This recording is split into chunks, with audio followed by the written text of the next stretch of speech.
Hertrick is the executive director for Kids on Point, which helps a lot of kids here in the peninsula.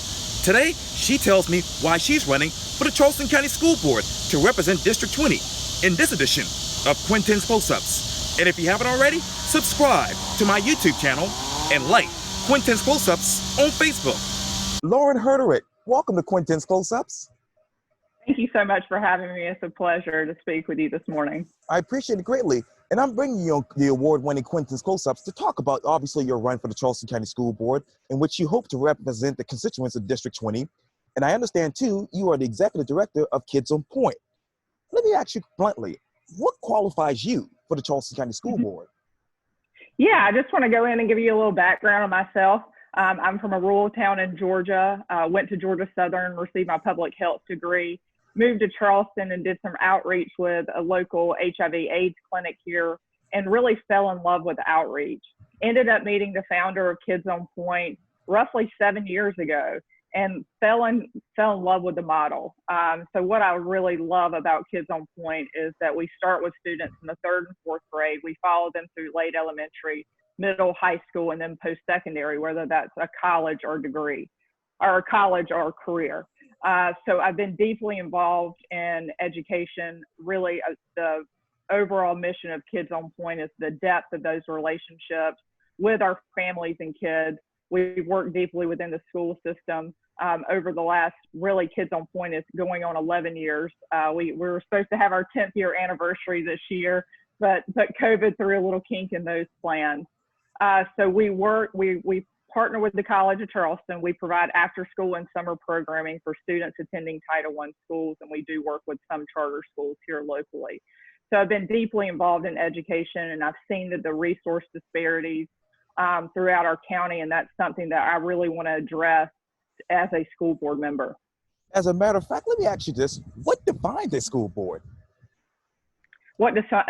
To me, what defines a school board and a school board member is someone that is a team player, someone that is trustworthy, someone that is going to collaborate and work with the community to make the best decisions possible for education, someone that is an advocate, and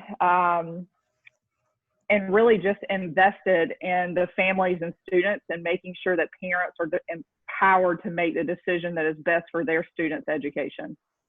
Let me ask you, you talked about it just a little bit in the last quote or comment, but let me ask you this. What are the top 3 issues inside the Charleston County School District? Mm-hmm. Well, right now they're currently up against COVID-19, and I don't feel like there's been a lot of guidance from the state on the local school system maneuvering through that. So COVID is definitely a major obstacle going into the school year, making sure that teachers are supported properly.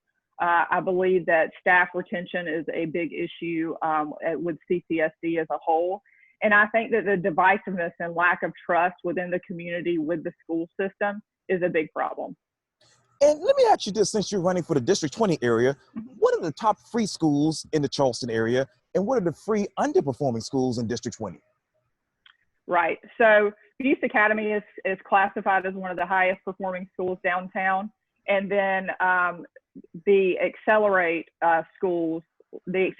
schools, which CCSD is defined, there's 15 schools in that category, and the downtown area have 5 schools listed as part of that acceleration schools. So that we've got a lot of improvement downtown. But one thing I also want to focus on as a school board member is highlighting what is going right in those schools and working with the administrators and teachers and community and students to identify also what can be improved upon, because every school can make improvements. So I really want to change that negative dialogue, because that turns into a cultural thing going into schools. If you think that you're doing everything wrong, that translates down to teachers, that translates down to administration. So I really want to work to boost what's going right in some of our underperforming schools, or what are classified as our underperforming schools, and work with the community to make positive shifts. In what ways are you going to support and engage the constituents of District 20? I think it starts grassroots. Kids on Point has really been great based on a grassroots approach of getting to know the community, of having a depth of a relationship. I'll be available for any conversations. I'm not perfect. I don't know all the issues, I'm here to listen, I'm here to learn, and I'm here to make the best decisions for the 50,000 students in the Charleston County School District. What is that dialogue right now? You talked about that earlier in the last comment. The dialogue in regards to what? As I just mentioned, yeah, as I talked to you earlier about obviously which ways you want to talk about supporting and engaging the constituents, and we also talked about the top free schools and the top free underperforming schools. What's that dialogue? What's that negative dialogue that you just described? I think it's always a focus on what classifies an underperforming school, and it has a lot to do with discipline, attendance, staff retention. And so I think that we have to, as a community, there are a lot of things that are going right in those schools. We need to highlight those student achievements. We need to build up the teachers. We need to build up the administrators, and also work with them and work in the community, come to the community. It's not just requiring parents to come on site during the school day or for PTA meetings. We have to work and get out in the community and get to know our constituents and get to know what they want to see in education. Let me ask you this, then. What are the complexities of education in District 20? Oh gosh, there's a lot. We have some of the most economically segregated schools in the Low Country here. So not only the racial disparities that are going on, we have very high poverty schools in the area. So we really have to work on, one, our state has an archaic budget system. There are particularly grants that go to Title I schools like 21st Century funding that don't give a lot of flexibility in reallocating those funds. So those are things and policies that we need to talk about on a state level.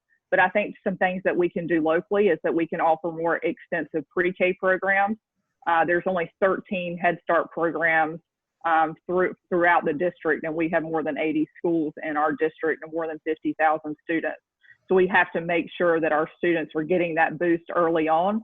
So they're successful in starting kindergarten, they're successful in starting the 3rd grade. We need more parent support systems. Parent advocates, I think, are a critical component in our schools. And so I think some of those resources being plugged back into schools and making sure that they are connecting and helping parents make the decisions for their child's education are critical moving forward. And you know, one of the top schools in District 20 is Burke High School. Let me ask you this, Lauren. What exactly is the graduation rate for Burke High School? So it really has varied. The last set of data that I looked at was 2018, and it was roughly going on 80%. We know that obviously the demographics of Burke High School, but what's the poverty index for that particular school? I think it's roughly 94%. Let me ask you this too. What percentage of students at Burke scored a C or higher on the algebra, biology, or English getaway courses assessments of the end of course, as you know it? I'm not up to date on those numbers, to be honest. I will certainly take a look at that and plan to do more research on that along with other districts as well. I am familiar with the downtown schools more so than West Ashley, North Charleston, Mount Pleasant, and a lot of the rural areas. So I've been working to do my research on all of those figures. And were there any growth in the reading and math results at Burke High School as you know it? I'm not sure on that either. I don't want to misspeak and say that there hasn't been, or that there has been. No worries. What then is the average ACT score for an 11th grader at Burke High School? Also, okay. Not sure. Oh, no worries. Let me ask you this then. What's the average years of experience for an average teacher at Burke High School? I don't know a lot of this data, to be honest. I'm looking at all the schools as a whole and how we can work to improve and how we can work to improve teacher retention, how we can work to improve that academic performance. I don't think it starts at Burke High School. This is very much a K through 12 issue that we need to be addressing from pre-K through 12th grade. So I don't think that the disconnects or the inequities start at Burke High School. They start much younger, and we have to address that as a whole. Well, let me ask you this. How many students at Buse Academy are meeting or exceeding the MAP percentage in math and reading? They're one of the highest performing schools. The majority of their students, if not all of their students, are are meeting those standards. And what's the percentage of students at Simmons Pinckney who are making progress in reading and math with the math benchmarks? So the schools listed on the acceleration schools are Burke High School, Simmons Pinckney, Sanders Clyde, Meminger Elementary, and Mitchell. So they are all falling beneath the standard for MAP testing scores, both in reading and math, also the ACT scores. So those are classified from a certain standard that was set by the state and then set by the school district. So those are all 5 schools that are listed that need improvement in all of those areas. As far as the exact numbers, I'm unsure of those. And what's the reading and math proficiency that is for MAP at Charleston Progressive Academy? I think you're seeing that there are lower reading proficiencies and math proficiencies, both on the 3rd and 8th grade testing level in some of those schools as well. Let me ask you this, Lauren. What's your history here in downtown Charleston? Really, this is where I've worked. This is Kids on Point works in the bulk of schools downtown. We do not work in Buste Academy, but we're the remainder of schools. We work deeply with principals and teachers and guidance counselors to work with kids in the after-school space, and our focus there has been homework completion, but it's also been enrichment programs. I'm a big proponent of opportunity and access. I believe that all kids have 100% potential to achieve. They might just not have the opportunity and resources to do so. And so that would be a big focus for me as a school board member in ensuring that our students were getting those resources, that they had access to 21st century technology, that they had access to internet and bandwidth, that they had access to field trips. All of those components are really critical to me, along with making sure that we're retaining teachers in those schools. It takes a long time to develop trust with someone and develop that foundation. And so if we want to see more parent engagement, that is a critical component to me. But then what's the teacher retention rate, say, at Burke High School? I think that all of the acceleration schools have had a lot of teacher turnover in the years, and I think a lot of that comes from kind of the negative connotations around underperforming schools. And so I think that we need to boost and make sure that we are highlighting what they are doing right, to make sure that we are developing a culture within those systems that are promoting them. It's so hard to constantly hear that you're doing something wrong. There needs to be professional development activities. There need to be more resource allocation to make sure that our students do have the resources to excel. They have the tools and skills needed to, one, have the career and life skills needed to advance. We have a booming economy here with Boeing and Volvo. We need to make sure that the South Carolina ports, we need to make sure that students can thrive in those industries or others. Let me ask you this. What should be the ideal teacher retention rate in District 20?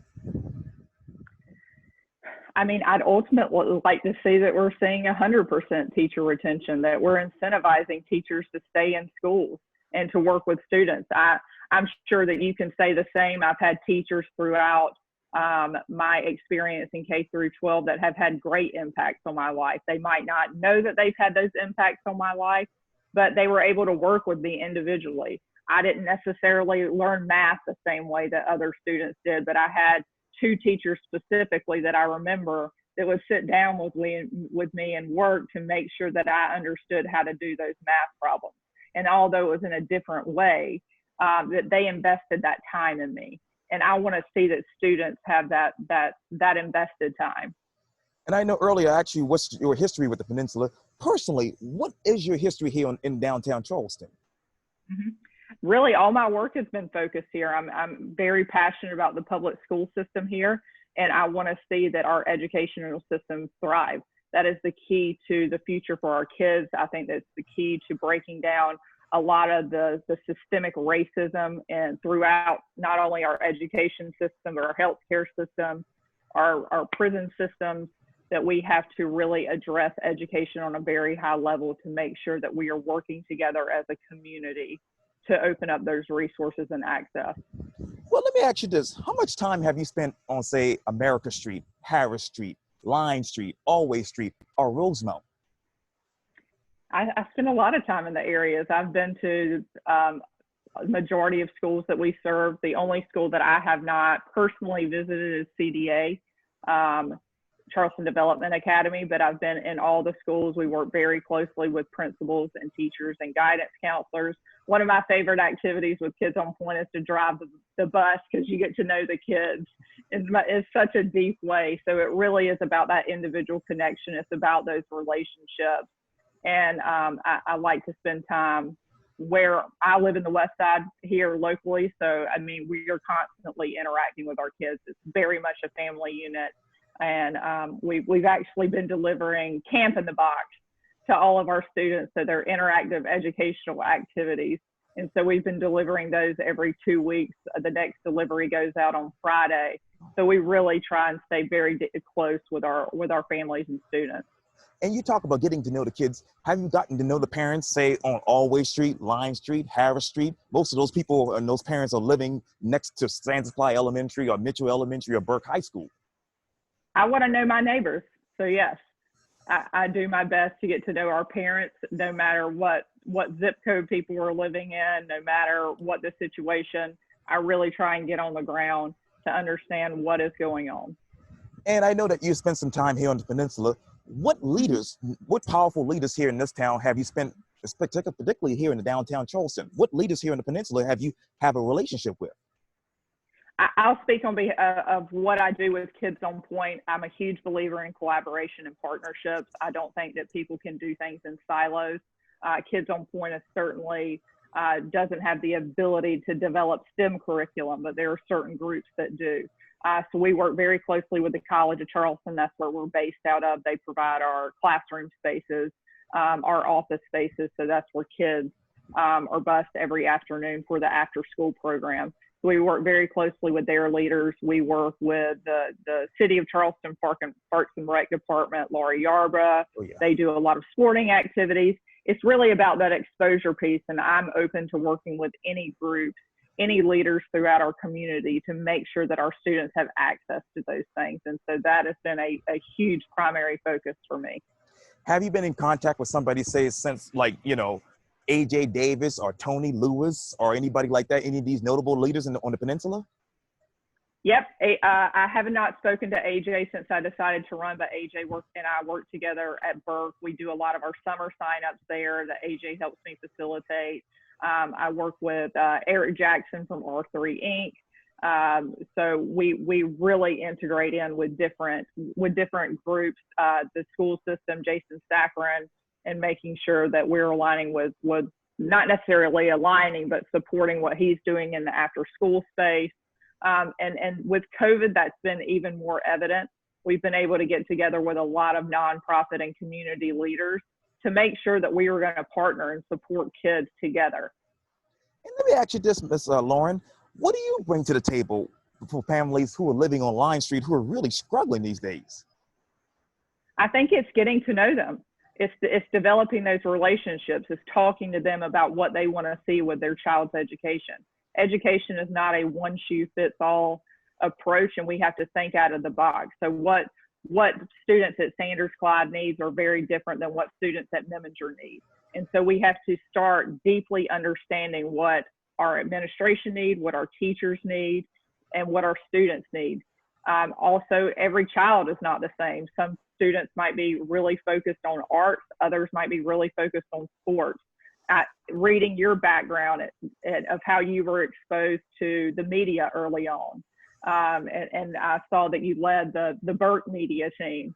So, those keys, opening up those doors, showing kids how to provide the direction for their own path is so critical. What do students at Sanders Clyde and Memminger need right now? They need a trusting teacher. They need a trusting support system. They need to know, or their families need to know that, especially with COVID, that their safety is the number one priority. So looking at COVID, it's a little bit different than traditional times. Oh, yeah. So I would say safety is kind of one of those number one priorities right now. and making sure that we are transparent with parents on what that safety looks like so they can make the right decisions, whether that's in a virtual or an in-person sense. And let me ask you this. How many impoverished families have you been able to help on the peninsula over the years? I really do not focus on the quantity at all. With Kids on Point, we very much focus on the quality of our program. Our parents and our students guide that program. They guide who comes in. We do a lot of field trips, do a lot of exposure opportunities. So for me, it's not necessarily the quantity. It's about the depth of those relationships that I'm creating. And obviously, you talk a lot about Kids on Point, but in what way have you been involved with local grassroots organizations regarding education? Mm-hmm. I was involved in the local task force that Darren Goss facilitated with the Coastal Community Foundation, or not the Coastal Community Foundation, but with CCSD. Those task force took place in downtown West Ashley and North Charleston. I was on the downtown committee. And then I work very closely with different nonprofit and community leaders to make sure that we're partnering and working with kids in different capacities, because we all have our different strengths, and it's important to come together. You know, in my research, I discovered that obviously you are a supporter of the Coalition for Kids. Can you describe to me your relationship with the Coalition for Kids?